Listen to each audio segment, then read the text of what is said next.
வணக்கம். அருள்மிகு பண்ணாரியம்மன் கோவில் வரலாறை பற்றி பார்க்கலாம்.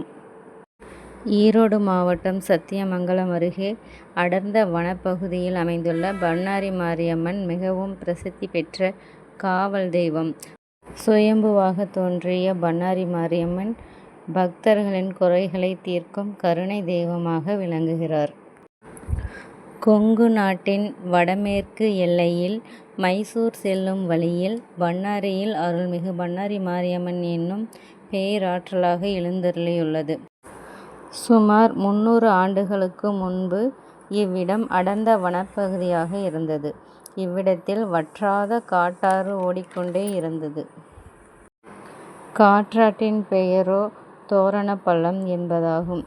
இக்காற்றாற்று இத்தலத்தின் மேற்கு புறத்தில் உள்ளது. திம்பம் மலையின் அடிவாரம் தென்குமரி தெய்வத்தின் அவதாரம் இவ்விடத்தில் நிகழ்கிறது என்பதை உலகிற்கு அறிவிக்கவோ என்னவோ இக்காற்றாற்றின் துறையில் பசுவும் புலியும் ஒரே இடத்தில் நீர் குடிக்கும் நிகழ்வுகள் நிகழ்ந்துள்ளன. இச்சுற்று வட்டார கிராம மக்கள் தங்கள் ஆடு மாடுகளை மேய்ப்பதற்காக இவ்வனப்பகுதிக்கு செல்வது வழக்கம். தினசரி காலையில் மாடுகளை மேய்ப்பதற்காக வனப்பகுதிற்கு ஓட்டிச் செல்வார்கள். பின்னர் மாலையில் மாடுகளை ஓட்டி வந்து பட்டியில் அடைப்பார்கள். அப்படி ஒரு பட்டியில் இருந்து காராம்பசு ஒன்று பால் கறக்கச் சென்றால் கறப்பதற்கு நிற்காமல் தன் கன்றுக்கும் கொடுக்காமல் இருப்பதை மாடுகளை மேய்ப்பவன் அறிந்தான். மறுநாள் மாட்டினை பின்தொடர்ந்து சென்று கவனித்தான். அப்பசு தினம்தோறும் மாலை வேளை ஒரு வேங்கை மரத்தின் அடியில் கானாங்கு புற்கள் சூழ்ந்த ஒரு குறிப்பிட்ட இடத்தில் தானாக பால் சொரிவதை மறந்திருந்து பார்த்தான். இந்நிகழ்ச்சியை கண்ணுற்ற அவன் மறுநாள் சுற்று வட்டார கிராம மக்கள் ஊர் பெரியோர்களிடம் விவரத்தை சொல்லி அனைவரையும் அழைத்து கொண்டு மாட்டின் பின்புறம் தொடர்ந்து சென்று ஒரு குறிப்பிட்ட இடத்தில் மாடு பால் சொரிவதை காண்பித்தான். அனைவரும் இவ்வரிய நிகழ்ச்சியைக் கண்டு மெய்சிலிர்த்து நின்றார்கள். இது தெய்வத்தின் திருவிளையாடல் என்றெண்ணி கைகூப்பித் தொழுதார்கள். மக்கள் அனைவரும் அவ்விடத்தை சுத்தம் செய்யும்போது கானாங்கு புற்கள் சூழ்ந்த ஒரு புற்றும் அதன் அருகில் சுயம்புலிங்க திருவுருவும் வேங்கை மரத்தடியில் இருப்பதைக் கண்டார்கள்.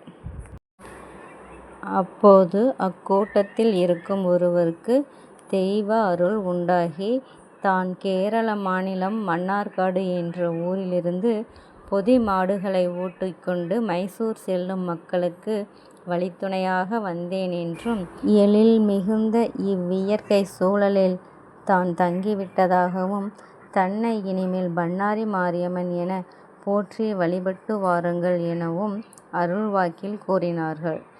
அன்னையின் அருள்வாக்கின்படி அவ்விடத்தில் கானாங்கு புற்கள் கொண்டு ஒரு குடில் அமைத்து கிராமிய முறைப்படி நாள்தோறும் பண்ணாரி அன்னையை வழிபட்டு வந்தனர்.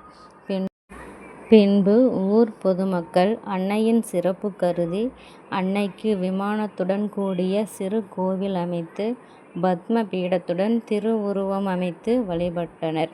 தற்போது பெரிய கோவிலாக விஸ்வரூபம் எடுத்துள்ளது. மக்கள் கேட்கும் வரங்களை வாரி வழங்கும் அருள் மழையை பொழிந்து வருகிறார் நம் பண்ணாரி மாரியம்மன். பண்ணாரி மாரியம்மன் சுயம்புவாக தோன்றினார். வேங்கை மரம் இக்கோவிலின் தல விருட்சமாகும். இங்கு விபூதிக்கு பதிலாக புற்று மண் பிரசாதமாக வழங்கப்படுகிறது. திருவிழா குண்டம் திருவிழா பண்ணாரியம்மன் கோவிலின் மிக முக்கிய நிகழ்வு பங்குனி மாதம் மார்ச் ஏப்ரலில் நடைபெறும் குண்டம் திருவிழா ஆகும். லட்சக்கணக்கான பக்தர்கள் தீ மிதித்து தங்கள் நேர்த்திக்கடனை செலுத்துகிறார்கள். குண்டம் திருவிழா நாளன்று ஈரோடு மாவட்டத்திற்கு உள்ளூர் விடுமுறை அளிக்கப்படுகிறது.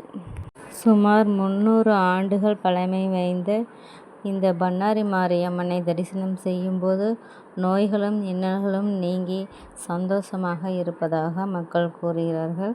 நாமளும் ஒரு முறை பண்ணாரி மாரியம்மனை வழிபட்டு மாரியம்மன் அருளை பெறுவோம். நன்றி.